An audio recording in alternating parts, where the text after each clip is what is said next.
Power rarely appears fragile while it is losing flexibility.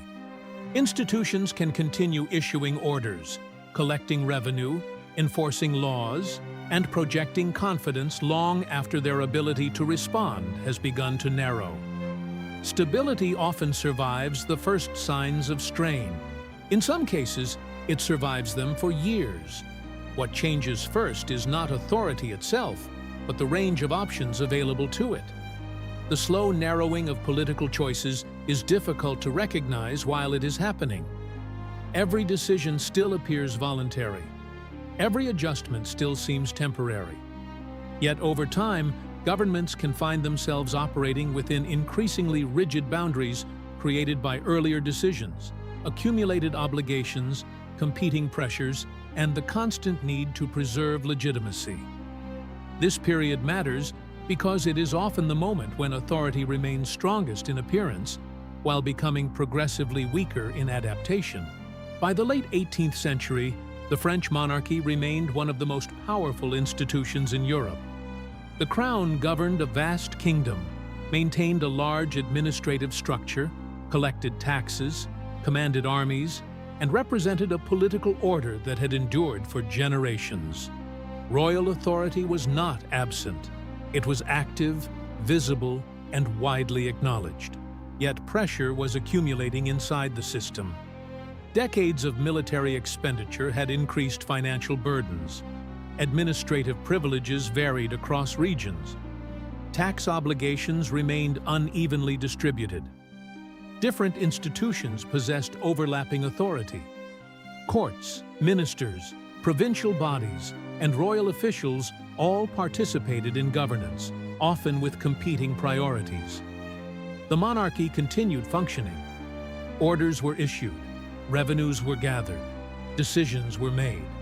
Nothing in daily administration suggested immediate collapse. But authority was beginning to operate within a narrowing field of political choices. Attempts to address financial problems required cooperation from institutions whose privileges might be affected by reform. Efforts to increase revenue risked resistance from groups whose support remained politically valuable. Delays emerged not because authority disappeared, but because each possible response carried costs capable of weakening legitimacy elsewhere. At first, these limitations appeared manageable. Ministers proposed adjustments, committees reviewed recommendations, reports circulated through administrative channels, the machinery of government remained active, then silence followed decisions that failed to resolve underlying pressures. Each unsuccessful reform consumed political capital without removing the original constraint. The monarchy could still act, but every action appeared to reduce future flexibility. Measures intended to strengthen authority often increased dependence on further measures. In provincial towns, local officials waited for clarification before enforcing new directives.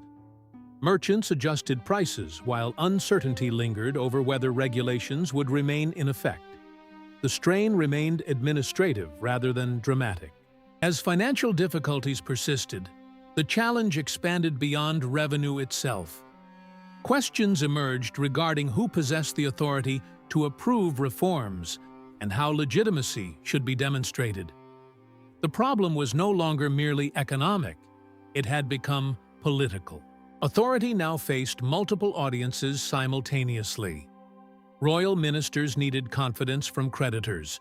Provincial institutions expected consultation. Traditional elites sought protection of privileges. Administrative officials required clear instructions. The monarchy could not satisfy every demand at once.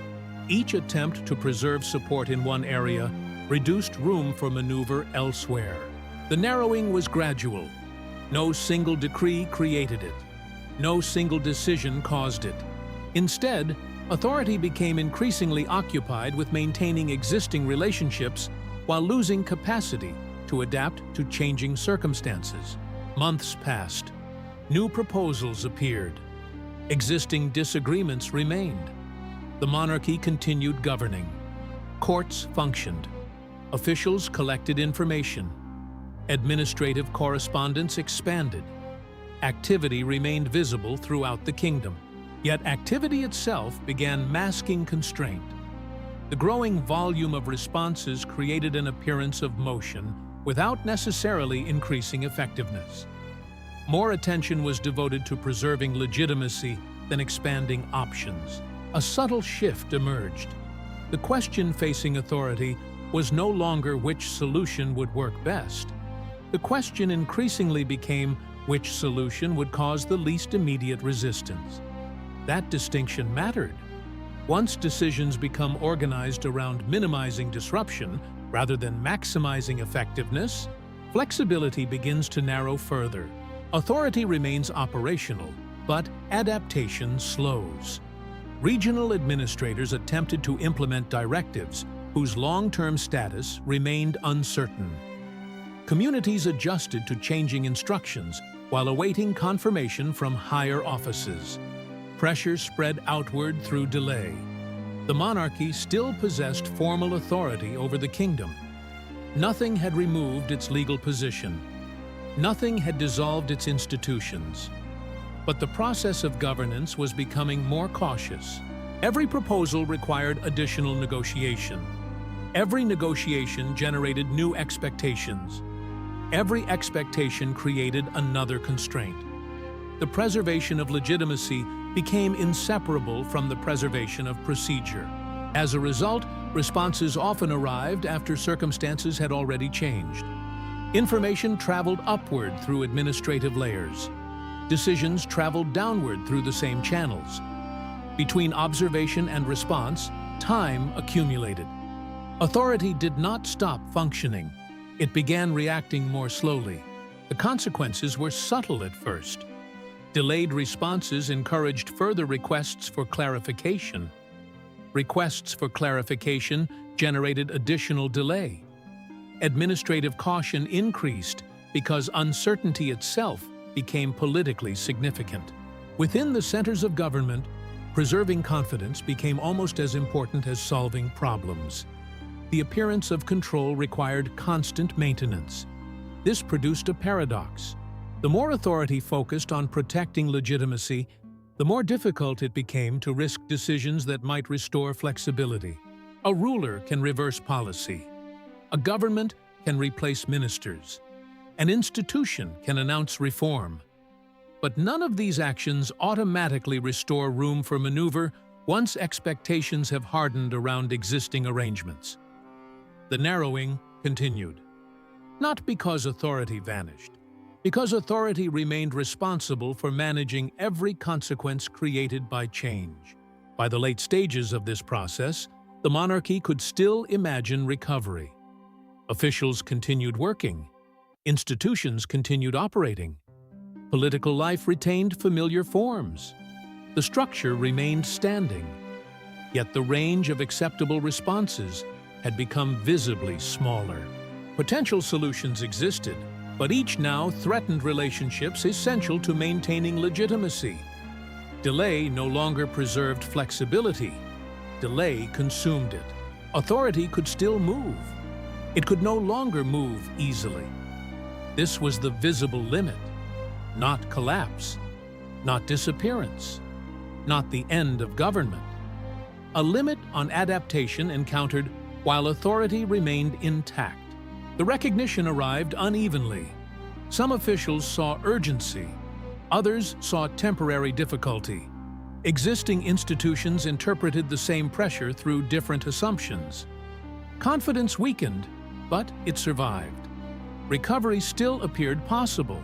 That possibility mattered because it shaped every decision that followed. No one governing within the system needed to believe that failure was inevitable. They only needed to believe that one more adjustment might restore stability. And so, the machinery continued. Orders continued moving through administrative channels. Reports continued arriving. Deliberations continued behind closed doors. Authority remained present throughout the kingdom, even as its room for response narrowed further. The pressure existed not outside power, but within its continued operation. Political choices had not disappeared. They had become increasingly costly. History often preserves the moment when authority fails. It less frequently preserves the years when authority remained standing while flexibility quietly diminished.